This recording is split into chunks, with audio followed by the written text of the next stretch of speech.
Hello. So I think over the last 12 months, there are a lot of people who've kind of gone all in terms of alcohol. And there are some people who have taken the last 12 months to improve their overall health and have abstained from alcohol. I know for some of you that's hard to imagine going this whole period of craziness without alcohol, but there's a whole emerging category of more functional beverages. And I think a lot of people have tried different types of, whether that's, new kinds of protein drinks or, beverages that are infused with CBD or THC. And there's this whole emerging category, which I think is really exciting for those who aren't all in, either camp. Maybe they want some of the benefits such as relaxation and more like social tonic of alcohol, but they don't necessarily want the toxicity and other things that go into alcohol production. So I'm excited today to learn more about some of these functional beverages, and also to catch up with a friend and business partner of mine who I haven't been able to see for a while, given all the obvious reasons. And she's coming to us live today from London. So I'd like to welcome Meeta. Hey there, how are you? Hi, Angel. It's great to see you. Yeah, good to see you too. Are you gonna just like jump right into that bed as soon as we're done here? Yeah, that'd be great. That's perfect. I love it. It looks beautiful. And so do you. No, thanks. So I think it would be great, Meeta, if you could. I mean, you have such a cool background, and obviously we got to know each other, through pre-hype, and so I consider you one of those founders with edge. And what I mean by a founder with edge is like a lot of first-time founders, when they're starting up, like they just don't even know where to start, right? And you have this amazing background in starting lots of different types of companies with us at pre-hype, and so you really, got to test out lots of different methodologies of venture creation. And so, so you're kind of coming into your business, Three Spirit, pretty well versed compared to a lot of founders. So that's what I mean by edge. But I think it'd be great if you could share your journey into this business, and also why you thought Three Spirit, like the time is now, this is the business, I am all in. So it would be great to hear that story, the evolution of you into this business, and also the origin story of Three Spirit. Yeah, absolutely. Well, so, I started my career in the financial markets, and then after business school, I moved to London. And I started a lot of early stage businesses, just found passion in kind of building. And so before I joined Prehype, I worked in a variety of different industries. And then I think what I really figured out before I joined Prehype is I really like this early stage, the 0 to 1. It requires energy, like a willingness to roll up your sleeves, like try new things, learn new things. It's super fun. And so, I loved working with you at Prehype. It was awesome. Did a lot of different types of projects with amazing partners. Some of the fintech space. Also found myself working a lot also with some consumer product companies, beauty companies, those in the alcohol space. And that's where I met my co-founder, Tati. So Tatiana Mercer and I and Dash Lilly are the three co-founders of Three Spirit. And we met because Tati and I were doing a lot of work with Diageo, a well-known company in the alcohol space. And really, we saw the rise of Seedlip, and we were really excited, but we were all drinkers, right? And we wanted something a little more from this non-alcoholic space. And actually, just to back up a step, like just to give you a bit of background, Tati ran a business called Bar Chick. It was a guide to the best bars, spent a lot of time, in bars, understanding the occasion, with working with beverage companies as well. And Dash, also our third co-founder, ran a lot of businesses in the health and wellness space. So he's obsessed with new ingredients in the functional space. He ran a business called Cocoa Face. It was all about like the first actual functional ingredient, coconut water. And I think Dash and Tati, who are married, by the way, they kind of spent a lot of time rapping about like, why don't our worlds cross more, right? Like, why is it that There's new and interesting space in the non-alcoholic space, but and on the flip side, we actually spend all this time and energy putting amazing, healthy things into our body 9 to 5. And why can't something be more about like functional benefits when you decide not to drink, right? And why can't something actually be more hedonistic even, right? Like more about like the benefits and the reasons why to drink something. And so, yeah, we started Three Spirit. I think, we like, just to kind of talk about how we formulated some of our first drinks. We looked at alcohol actually and what alcohol did. So a lot of what alcohol does, like, and the reasons people drink alcohol is because it actually enhances your mood, or like, helps you connect with people, or reduces stress, or helps you relax.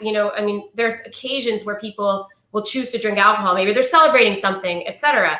And what we were really excited about was finding, ingredients, plant ingredients that helped do the same thing. So we worked with plant scientists, like a phytochemist, a herbalist, etc., and also amazing bartenders to find amazing ingredients and blend them into drinks that not only like taste great, but actually make you feel great. And so we have a range of products, the Livener, the Social Elixir, and the Nightcap, and all of them taste great on their own, but also mix really well in like easy spirit mixer type drinks, but amazing also in great cocktails. So the Livener, they all kind of do what they say on the tin. The Livener gets you lively. It's full of energizing plants like guayusa and schisandra berry that help get you lively. They mix really well into like spicy margaritas or, aperitif, Aperol spritz type drinks. We have the Social Elixir, which we think like really helps you take the edge off and connect. It's mood enhancing plants like lion's mane mushroom and yerba mate. And the Nightcap, it kind of like replaces a whiskey type moment. It helps you relax. It has valerian and lemon balm. And it also, you can make like amazing old fashions with it, or Zen penicillin. So, that's some of our favorites actually, and one of our best sellers. And all of them just make great cocktails. They taste great with food. And so, we're really thrilled as well about like the reception we've had, both in the UK where we launched, and now in the US, where now I've moved to actually. And so we're just thrilled to be here. Wait, did you just say you moved? Yeah, I live in New York. I didn't know you were back in New York. I know, it was fun to move. Amazing. But cool. yeah. Well, so Three Spirit, tell me, because you've got 3 founders, and so and I assume that's not why you named it Three Spirits, but you got 3 great spirits there. So yeah. how did you come up with that brand? And the packaging is amazing. I love the packaging. Oh, thank you so much. I think generally it's like, I think there's a lot of they're nods to alcohol, right? Like a lot of homage to alcohol, whether it's literally how you think about the serve or the bottle or the branding as well, and like how you can be suggestive and evocative. But yes, we are Three Spirits as well. I think generally the name came about because we think there's a way between drinking and not drinking, actually. Yeah. And that's really, the reason like we named it and came up with that. I love that. And then, so, you were really kind of more focused on, fintech and technology businesses. And I remember when you guys were first testing out recipes, there were a lot of different things that you were looking at, like, there were certain things that tasted great, but they didn't look so good. And then there were certain things that tasted good and looked good, but they didn't really have the shelf life, or you weren't able to really kind of do it in a mass, production. And so you had to really, test a lot. So like, how did you go about, testing to really get to that stage where you're like, this is it. This is, the product that we want to go to market with. And did you go with one product? Did you go with multiple products? So tell us a little bit about how you went about testing and then going to market. Great questions. Yeah. So, generally we launched with one product. We launched with the Social Elixir, actually. And in some ways, it's definitely like our probably weirdest and most wonderful kind of beverage. Like none of our beverages, like our drinks, actually imitate specific drinks. And so when you pour them out, some people are like, oh, what is this? I didn't expect that, right? I think the social elixir is really versatile and, tastes like, kind of reminds a lot of people of Amaros or vermouths as well. And they're amazing for like cocktail ingredients. But in terms of the process, I mean, as I mentioned, we worked a lot with plant scientists. We worked with amazing bartenders. We went through a lot of iterations, and there were so many ingredients that we were, as you described, like excited about. But we were like, one, there's a question of like, where are they legal in every country that we want to be in? Right. So kava is like an amazing ingredient in the US, and like we couldn't make that work in the UK.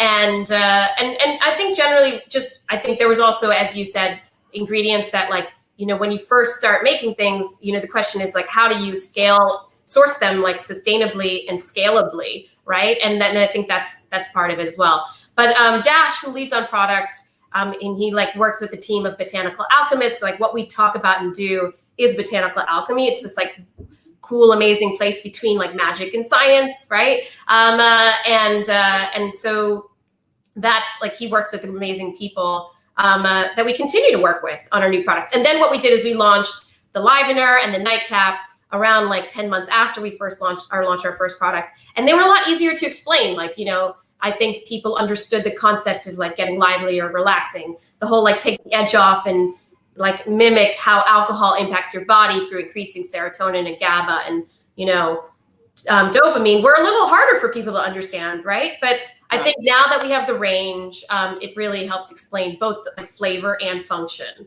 And really what we're kind of targeting, as a lot of drinks do, is different occasions, right? And like, what you're going to have if you're celebrating, an engagement, or is going to be really different to like, if you're like, just having a really close conversation with a good friend, at the end of the night, right?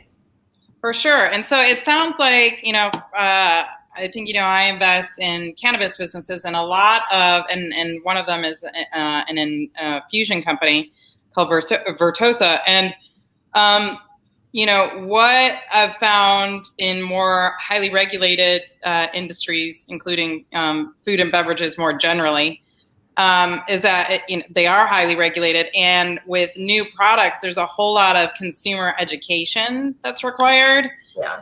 So how are you guys approaching that? Are you doing content marketing, or how are you going about, this kind of, it's still a relatively new category, right? And so you're kind of creating, the hardest businesses to create are the ones where you're creating the market while you're creating, the business. There are also some of the most exciting ones. But so how are you going about educating the consumer? Like, what was that product you said that you could find in the US but not in the UK? Well, it's an ingredient, kava. Like, there's kava ingredient, right? Like, yeah. I think education is absolutely, totally critical. And like, and I think that, we address this through a combination of like our route to market. So we sell mostly online. It allows us to have conversations with our customers, answer questions, add like booklets that help explain, how to drink our drinks, how to, and continually give them new ideas as well, right? There are definitely times where people will buy these for people as gifts even, and like they'll buy it for somebody who's pregnant, right? And we're often like, look, we have powerful plants, like, they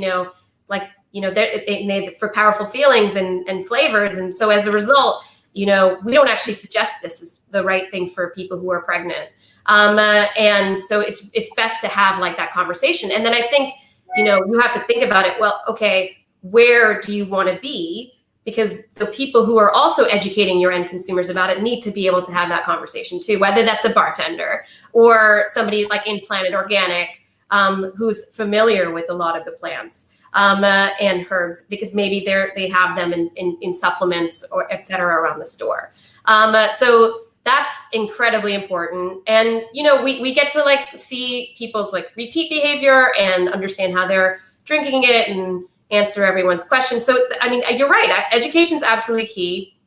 I think we also, and you asked about content marketing. We've developed a blog, right, called, Botanical Alchemy, or, well, it's all about botanical alchemy, or like our diary of our alchemist's work, and also, you know, just something about how we speak about beyond alcohol. Like a lot of, and we actually write amazing articles about like not just our products, but other people's products in the space, for example, or other activities or choices people are making, you know, to feel different, to help alter their state, or to, you know, to move their lifestyle beyond it. I mean, and so that's been a lot of fun. I think it also helps with education as well, right? It's a place where people can come, and we've created a bit of a community where people can talk and learn. And, you know, some of it's interviewing other amazing producers. Like we're going to be doing a interview with Keith's Cacao, right? And that's like a really fun business. And cacao is one of the main ingredients in the social elixir, and how it has theobromine, and that which is like mood boosting and mood enhancing, right? An ingredient you often find in chocolate, right? And so I think that's like also how we do that as well. And so when you're looking at, you're probably learning more than you ever knew, right? About all these different types of ingredients, which is super cool. And there's so many that you've mentioned that I've never even heard of, but I've probably consumed in some country somewhere, or even here in the US. So how have you gone about, obviously, you know, Dash leading product is probably leading a lot of that exploration, but how are you identifying, you know, which ingredients are best? And do you have, and you said so you've got those 3 products on the market right now. And are you looking at really focusing in on those 3 products before expanding the product line, or where are you at? Like, how are you going about your actual product development? Yeah, I mean, so our growth has been pretty fast paced, and like we've also not only are we obviously in the UK, we launched in the US. We have a euro denominated store as well. So we, you know, partially for Brexit reasons, but we want to be able to service our European customers as smoothly as we can. And as a result, you know, it's important to like make sure we're able to get all of our existing products in all of our markets, right? And make sure we're able to like deliver for the demand. And it's, don't get me wrong, it's actually been a bit of a challenge, right? Like, I mean, I think Brexit has definitely proved to be somewhat challenging for our business, as is a lot of other like businesses, you know, in the UK trading with the continent. But, you know, hopefully a lot of those things are starting to like be smoothed out. And then, you know, we also have smaller versions of our drinks as well. So like a starter pack. So you can actually have a few drinks of each type, but before you figure out which one it is you like. And I personally want to see all of our products in all of our markets, right? Because that's definitely something that's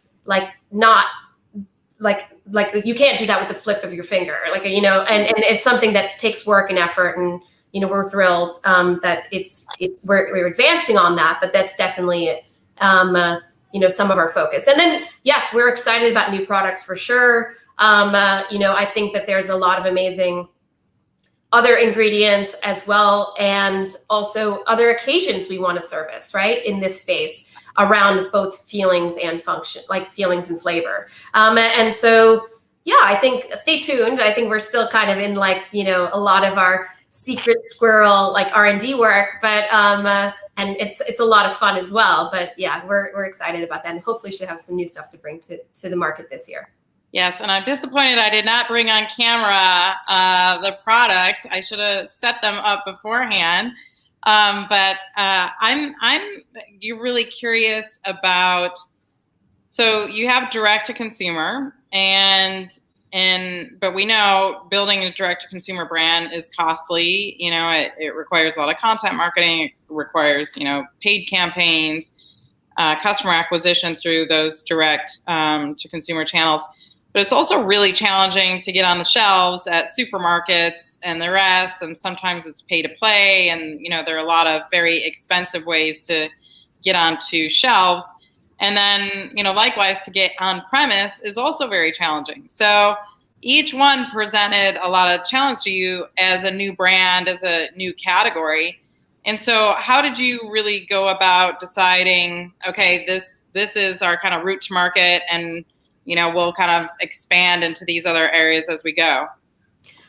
Yeah, I mean, you're totally right. I think they are all amazing places to be and require like their own expertise in order to do that, and challenge the challenges that come with it as well. I think that because of our heritage, right, of how we blended with some amazing bartenders, we've been really lucky for, prior to COVID to be working and featured in some of like the world's best bars, right? Like the Connaught, Nightjar, some amazing bars that are recognized globally, right?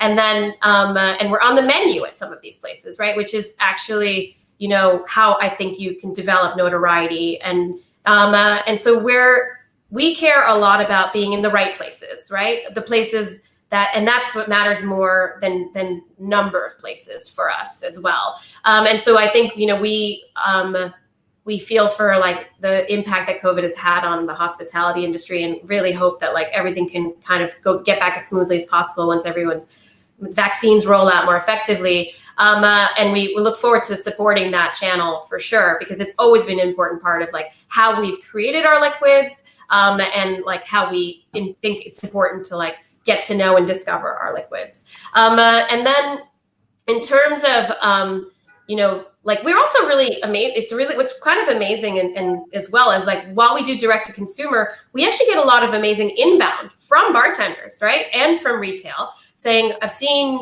what you're doing. I'm really interested. Love to try. Love to see if this could work here," right?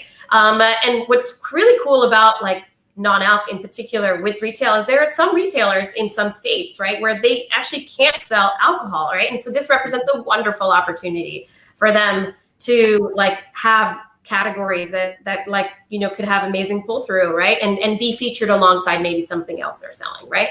And so I think that, we're really incredibly fortunate to have had the demand we've had. In fact, we kind of already have our hands full, dealing with that. And actually we need to probably start hiring, at some point in that space, to kind of continue to build it out more. That makes sense. You referred to yourself as lucky, but I always tell people, because I referred to myself as lucky after I had a pretty big exit with one of my startups, and a journalist, you quoted me, but like quoted the lucky part, and then I was like, wait a minute, I should rephrase that. Luck favors the prepared. I can't remember who said that initially, but. But I think, you and your team were really smart in terms of, investors always look for, who are the founders that have the unfair advantage to compete, right? The unfair advantage to win.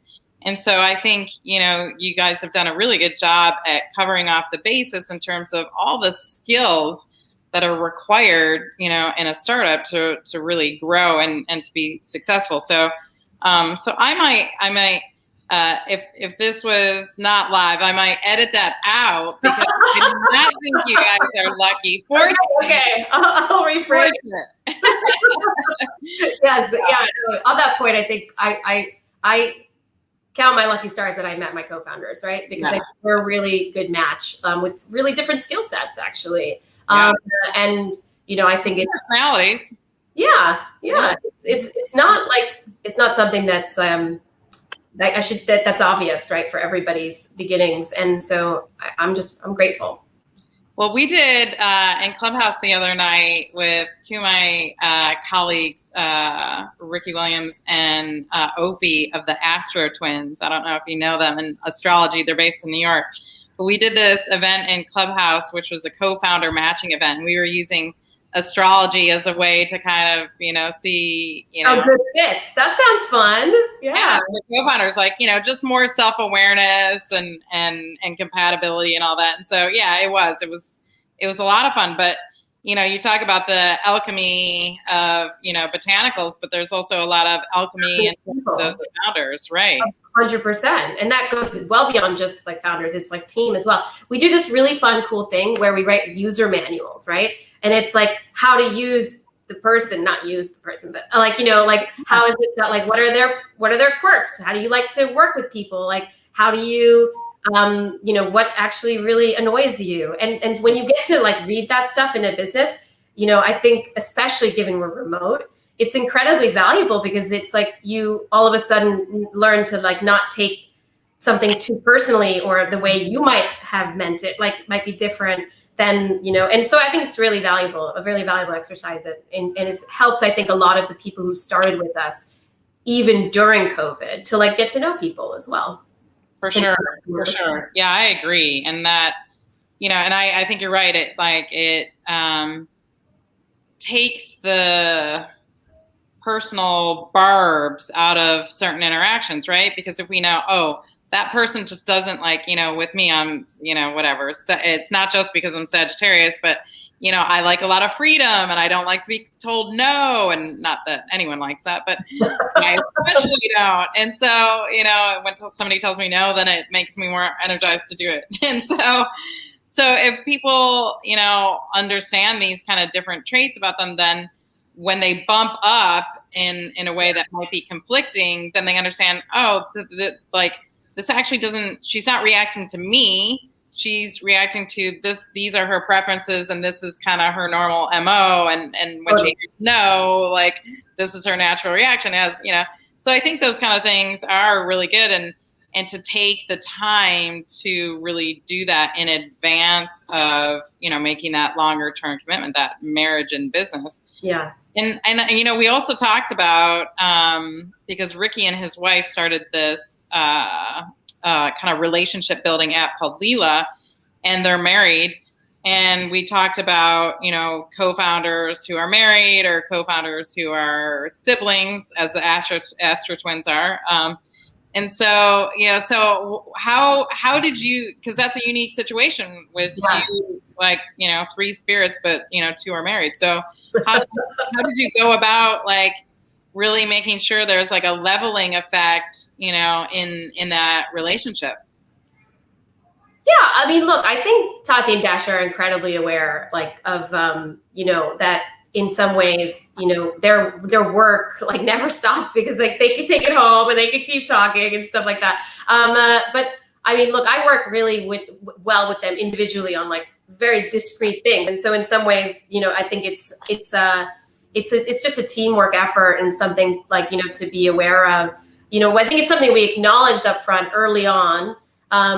We handled it, and I think it's just about being honest with each other, like about like how you feel about certain decisions, or who makes decisions or how, right? Like, and I think that it's funny because actually I realized that like my parents ran a business together, and then my brother-in-law and sister-in-law ran a business together, and then I'm invested in another like wife and wife team actually, and I'm like, wow, I actually feel like I have like some inclination towards this, or some maybe understanding. I don't know. But it's cool. It's definitely, I think that if you just go in like eyes wide open and talk about things that you could expect to like maybe bump up against, then, that's the way to handle it. But yeah, for sure. And then because you guys have this unfair advantage and a little bit of luck, we definitely all need some luck, for sure. Yeah, I'm joking, because we definitely all need a lot of luck. Yeah. Especially these days. But so when you started to go about fundraising, how did you approach that? Because obviously, with so many of the investor community that, at least that we've been engaged with from a pre-hype standpoint, they're, largely focused on tech and other businesses like that. So how did you go about identifying who were the kind of ideal investors, and how are you looking at fundraising going forward?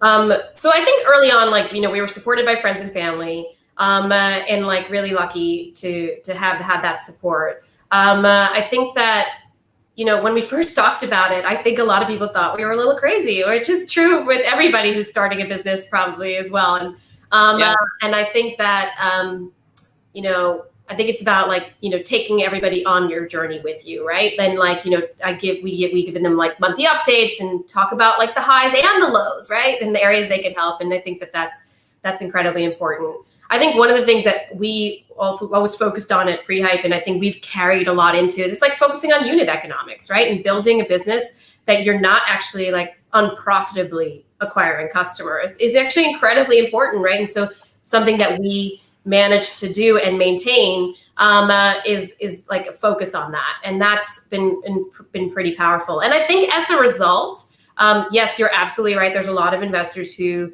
like probably are more focused on consumer tech as opposed to consumer.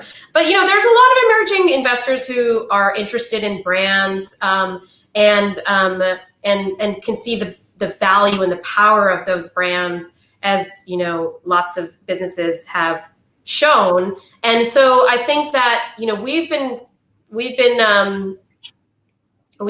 had the fortune of being introduced to lots of incredible investors, and and I think that often when it's not right for them, they're introducing us to someone else, and so it just kind of is a little bit. I think when you have hopefully what they perceive as an attractive business, right? Like some of that will come.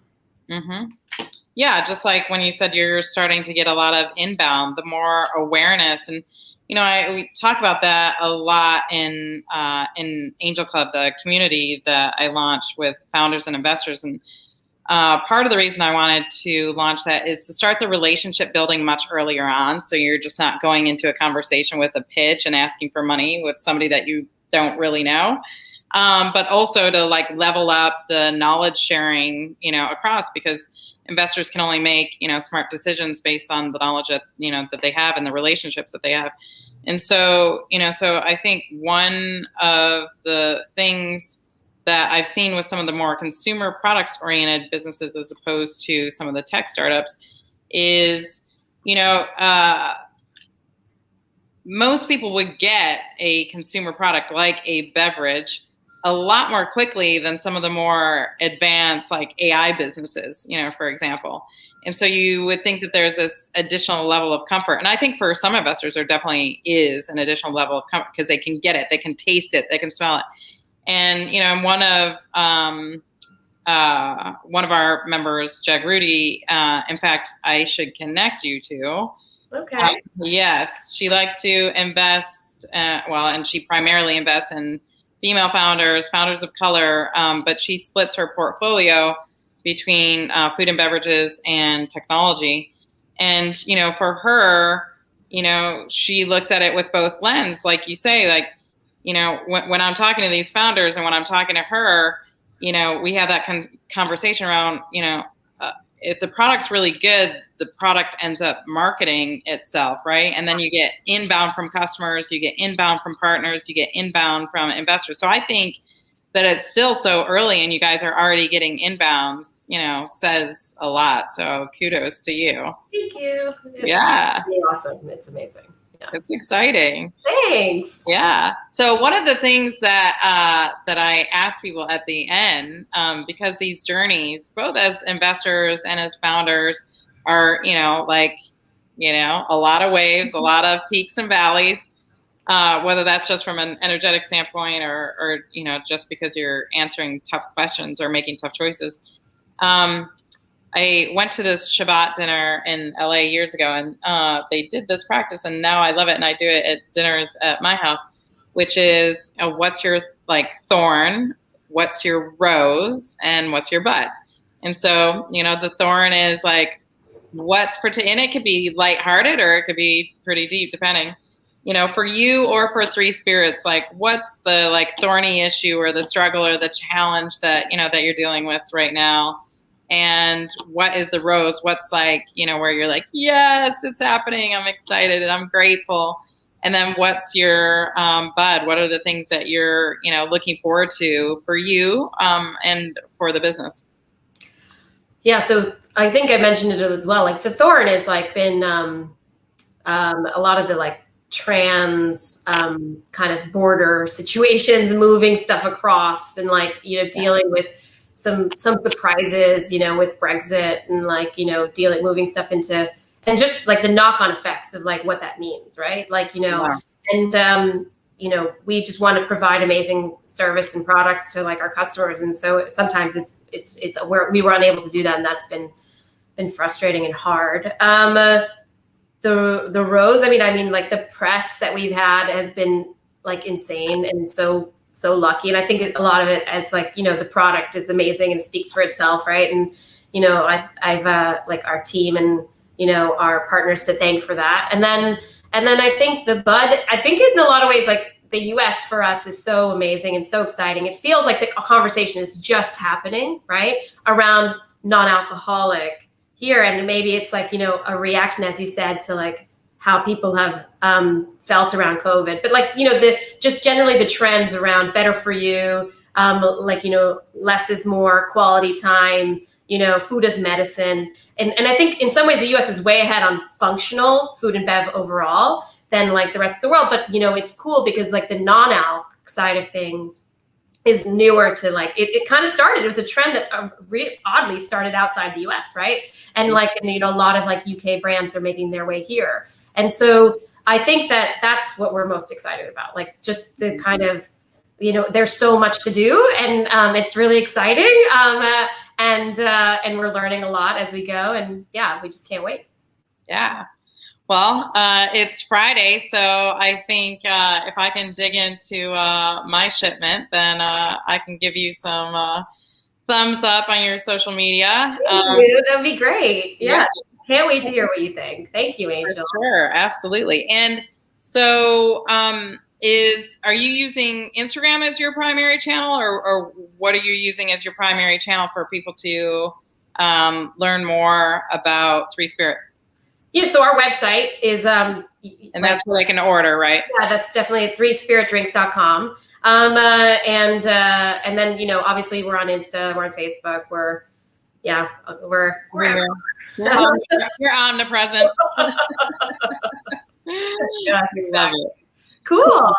Awesome. Well, it's so good to catch up with you, and I'm very excited. And I'm so excited that you're back in New York. Thank you. Yes, it's great to be back. I know that, like, some people counted New York out, but I think it's coming back, and spring's coming. I mean, the outdoor dining, everything, it's been epic. So yeah, here in the Bay Area, the last couple of days have been really sunny, and it lifts everyone's spirit. Like everyone's like, I know. So the situation hasn't changed, but our feelings about it have changed over the last couple of days. So yeah, same. We've had a bit of sun. It's been amazing. I'm like, come on, spring. yeah. Once you can get out more, and it won't feel, I think, as oppressive. Yes. Especially if we have some Three Spirit. Exactly. Thank you, Angel, for having us. It's been awesome. Absolutely. Look forward to it. Congrats. Thank you. Cool. We'll talk soon. All right. Bye. Bye.